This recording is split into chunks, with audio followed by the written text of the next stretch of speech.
Salut, Monsieur Gélina! Désolée d'avance pour vos oreilles. Donc, pour ce projet, le but étant de trouver 2 modèles de voitures pour un jeune étudiant. Ensuite, trouver une activité qu'il pourrait faire, trouver le prix de ses plaques d'immatriculation, de son permis de conduire, les distances, en général, de tous les prix. C'est ça. Pour le salaire 2025, ben, il travaille 15 heures par semaine. Fait que ça fait, quand on fait fois 52 semaines, ça fait 780 heures par année. Puis mensuel, ben, on fait ça divisé par 12, qui fait 65 heures par mois. Là, si on fait le prix minimum, le salaire minimum, je veux dire, qui est 15,75 fois 780 heures pour son salaire annuel, ça fait 12 285. Après ça, si on prend en compte l'augmentation du salaire minimum à partir du 1er mai, qui va devenir 16,10, fait que ça fait 35 cents de plus. Ben, par mois, ça va faire 22,75 $ de plus. Du 1er janvier au 30 avril, ce qui veut dire 4 mois, il va faire 4 095 $ pour 4 mois, mais ça fait, si on le divise par mois, ça fait 1023,75 par mois. Puis après ça, du 1er mai au 31 décembre, fait que quand on prend en compte de l'augmentation du salaire, il va faire, comme j'ai dit tantôt, 22,75 de plus par mois. Fait que si on le fait par 8 mois, parce que ben, du 1er mai au 31 décembre, c'est 8 mois, il va faire 8 372. Puis ça, quand on le divise pour un mois, ça fait 1046 et 50. Fait qu'au total, il va faire annuellement 12 285, puis avec l'augmentation du salaire, ça va faire 182 $ de plus, ce qui va faire 12 467 par année. Donc, pour la première voiture, c'est une Kia Forte EX 2012. Elle est rouge. Le prix avant les taxes est de 4 495 $ et après les taxes de 5 168,13 $. Le nombre de kilométrage, c'est de 193 735 km. La deuxième voiture, fait que la deuxième option, c'est une voiture bleue. C'est une 2015 Ford Fiesta SE. Son kilométrage, c'est de 78 330 km. Le prix avant les taxes, c'est 6 988, puis après les taxes, c'est 8 034,45. Maintenant, ce qu'il y en est pour les assurances, il y a plusieurs facteurs qui peuvent influencer le coût. Premièrement, il y a l'âge et le sexe. Donc, si t'es un homme, tu payes plus cher qu'une femme parce que c'est prouvé qu'un homme fait plus d'accidents. Donc, il doit payer plus d'assurance. Plus cher les assurances. Puis aussi, si t'es un plus jeune conducteur, tu payes des primes plus élevées parce que t'as moins d'expérience que les autres. Ensuite, il y a aussi l'historique de conduite. Donc, aucun accident que tu as fait avant, ça va faire moins d'assurance. Ensuite de ça, il y a le type de véhicule. Fait que si ta voiture est plus chère, mais ton assurance, ça va être plus élevé, évidemment. Puis aussi, il y a le lieu de résidence. Ça, si le taux de criminalité est plus élevé où est-ce que tu habites, ça aussi, les assurances, ça va être plus cher. Mais ça répond toujours pas à la question combien coûtent les assurances. Fait que là, si notre ami choisit la première voiture, qui est la voiture rouge, ça va coûter 208 $ par mois. Puis si on calcule ça par année, ça fait 2493. Puis la deuxième voiture, ce qui est la voiture bleue, les assurances vont coûter 365 $ par mois. Puis par année, ça fait 4377 $. Maintenant, pour le coût du crédit et la durée du prêt de la voiture, pour la voiture rouge, donc la première voiture qui est une Kia Coupe 2012, ils devront emprunter 5 000 $ et ça par mois, ça va faire 104,16. Puis ça, dans le fond, le prêt va durer 48 mois, ce qui est égal à 4 ans. Fait que pendant 4 ans, ils devront payer 104,16 par mois. Puis pour la deuxième voiture, ce qui est la bleue, qui est une 2015 Ford Fiesta SE, ils devront emprunter 7 000 $, ce qui est quand même plus cher. Puis ça, ils devront le rembourser à 145,83 par mois, encore une fois, pendant 4 ans. Puis ça, dans le fond, le taux d'intérêt est de 6 %. Maintenant, pour le permis de conduire, ça va lui coûter 26 et 25 par année. Ça, c'est le jour de sa fête qui paye ça. Puis pour sa plaque d'immatriculation, il va payer 250 $. Puis dans notre ville de Gatineau, il y a une taxe que nous, on doit payer de plus qui est de 60 $. Fait que ça fait 310 $. pour la plaque d'immatriculation. Avec le permis de conduire et la plaque d'immatriculation, si on rassemble ça ensemble, ça fait 336,25 $ par année. Maintenant, c'est choix d'activité. Mais nous, dans le fond, il y a vraiment le cinéma, c'est ce qu'on a choisi. Puis c'est vraiment nice parce qu'à chaque mardi, le cinéma, c'est moins cher. C'est 8 $ le billet. Fait que ça va être son activité à chaque semaine, là. Puis pour y aller, c'est 3,4 km. Puis pour revenir, c'est 3,8 km parce que, tu sais, c'est des routes différentes.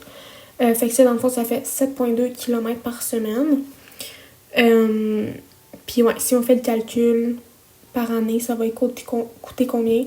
Ben, si c'est 8 $ le billet chaque mardi, mais quand on fait fois 52 semaines, ça fait 416 $ par année. Puis ça, dans le fond, c'est la seule activité qui coûte de l'argent pour notre ami parce qu'il est vraiment pas difficile. Puis il veut économiser son argent. Sur ses autres activités, puis comme la façon qu'il fait pour se divertir, mais c'est gratuit. Par exemple, aller courir, marcher, faire du vélo. Sinon, chez lui, ça serait comme jouer aux jeux vidéo, écouter des films, des séries, tout comme des trucs qui sont déjà payés par ses parents. Maintenant, pour le nombre de kilomètres total, ça va nous servir après ça à savoir combien de gaz il va falloir mettre dans son char, puis le prix qui vient avec. Fait que, premièrement, pour la distance entre le cégep et sa maison, on se rappelle qu'il s'en va au cégep Gabrois, puis sa maison, c'est sur la rue Main à Gatineau. Pour y aller, c'est 15 km, puis pour revenir, c'est 14 km, ce qui fait 29 km par jour. Puis on sait que le mercredi, il n'y a pas de cours pendant une bonne période de temps, là, pendant le midi. Mais il va décider de rester à l'école pour pas utiliser son gaz pour rien. Fait qu'il va comme étudier et tout. Après ça, la distance entre le travail et sa maison, il travaille au promenade des Gatineau. Ça, c'est 4,3 km pour y aller, puis 4,2 km pour revenir, ce qui fait 8,5 km par chiffre.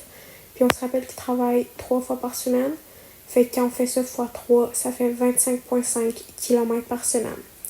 Après ça, son activité, c'est le cinéma. Fait que ça va être sa seule activité qu'il va devoir utiliser son char. C'est 3,4 km y aller, puis 3,8 km pour revenir, ce qui fait 7,2 km par semaine. Puis ensuite, il a besoin de mettre du gaz dans son char. Puis ça, c'est au dépanneur Shell sur Boulevard Maloney. C'est ça le plus proche de chez eux. Fait que c'est 2,4 km pour y aller et 2,3 km pour retourner. Ce qui fait 4,7 km par semaine s'il y va une fois par semaine. Fait que ça en tout, ça fait 66,4 km par semaine. Puis si on fait ça fois 52 semaines, ça fait 3452,8 km par année. Ça, c'est environ, évidemment, parce qu'il pourrait avoir des imprévus. Qui nous en vient à calculer le prix du gaz. Donc, comme j'ai dit tantôt, lui, il s'en va faire remplir son char de gaz au Shell sur le boulevard Maloney parce que c'est comme à 2 minutes de chez lui. Fait que c'est là qu'il va aller. Puis le prix là-bas, c'est de 142,9 cents. Ça, dans le fond, c'est 1,43 $ par litre. Fait que là, s'il prend la Kia Forte Coupe 2012, qui est la première option, la voiture rouge, sa consommation, c'est de 5,7 litres par 100 km. Là, on vient tout juste de voir que par semaine, il fait même pas 100 km d'auto. Fait qu'il va pas aller faire le plein à chaque semaine parce que il fait environ 66 km par semaine. Donc, s'il irait pas mal aux semaines et demie, dans le fond, on ferait 52 semaines divisé par 1,5 semaines, ce qui fait 35 fois par année qu'il va y aller au dépanneur pour faire son plein. Fait que là, si on veut calculer le prix de ça, on fait 6,44 $, parce que ça, c'était le prix du gaz fois sa consommation du véhicule. Fait que 6,44 $ fois 35, qui est égal à 225,40 par année. Là, on pourrait venir arrondir à 250 $ par année si jamais il y a des imprévus ou comme il brûle plus de gaz que prévu, fait qu'il doit y retourner. Maintenant, pour la deuxième voiture, qui est le 2015 Ford Fiesta SE, sa consommation, c'est de 7,6 litres par 100 km. Et là, vu qu'il ne fait pas 100 km par semaine, ça aussi, on va faire comme s'il allait au 1,5 semaines faire son plein. Fait que ça, dans le fond, on vient faire 1,43 $ par 7,6 km, ce qui donne 10,90 par 100 km. Fait que là, le même calcul que tantôt, 52 semaines divisé par 1,5 semaines, 35 fois par année qui va aller faire son plein. Fait que là, si on fait 10,90 fois 35 fois, ben ça fait 381,50 par année. Puis ça, comme l'autre char, il peut avoir des imprévus avec son gaz, fait qu'on peut arrondir ça à 400 $. Donc là, le prix total des voitures, ce qui va nous servir à choisir quelle voiture que mon ami va prendre. Fait que pour la première voiture, le gaz en tout, c'est environ 250 $ par année. Le remboursement du prêt, c'est, on avait dit 104,16 par mois, mais si on veut savoir ça par année, on fait x12, ce qui fait 1249,92. Pour le permis de conduire, c'est une fois par année à sa fête et c'est 26,25. Pour la plaque d'immatriculation, c'est 310 $ par année. Ses assurances, c'est 2493 et son activité, qui est le cinéma, c'est 416. Donc, tout ça rassemblé ensemble, ça fait un total de 4435 $ par année. Pour la deuxième voiture, le gaz, il est vraiment différent, il est beaucoup plus cher, il est 400 $ par année environ. Pour son remboursement du prêt, on avait dit que c'était 145,83 par mois, donc x12, ça fait 1749,96 par année. Son permis de conduire, c'est la même chose, 26,25. Ensuite, sa plaque, même affaire, 310.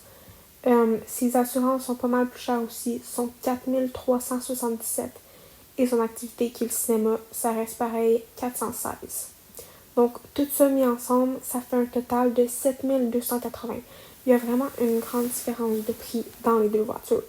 Donc là, bien évidemment, on veut savoir combien il peut épargner par année avec les coûts de chaque voiture, quelle voiture qu'il prendrait. Fait que la première voiture, on se rappelle que son salaire par année, c'est de 12 467 $ et que les coûts total de sa voiture et ses dépenses, etc., c'est de 4 435 $. Donc là, si on veut savoir combien d'argent qui lui reste dans son compte de banque après ses dépenses, on fait son salaire moins ses coûts totaux, ce qui fait 8 032 $. Puis là, admettons qu'il voudrait garder un petit 2 000 $ pour ses dépenses personnelles. Par exemple, du linge, des souliers, de la bouffe que ses parents ne veulent pas y acheter, des petites activités avec ses amis, etc. Il pourrait se garder un 2 000 $. Il y a l'argent pour.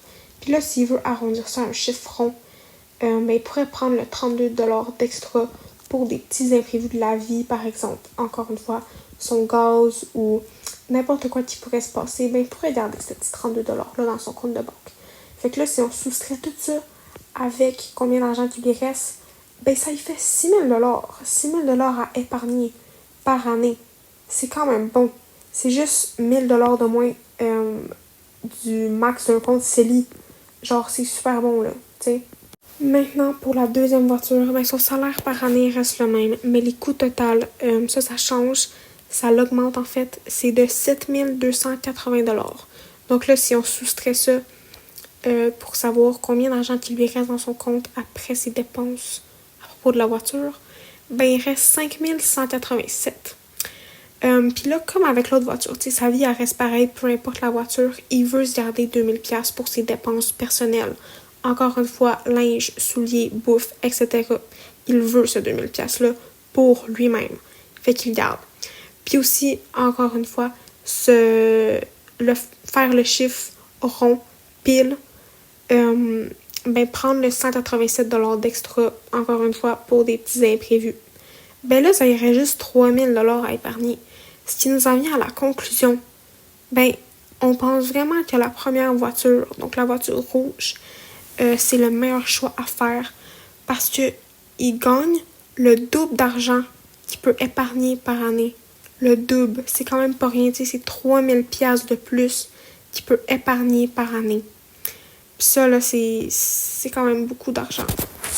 Fait que la première voiture, c'est ça le meilleur choix à faire.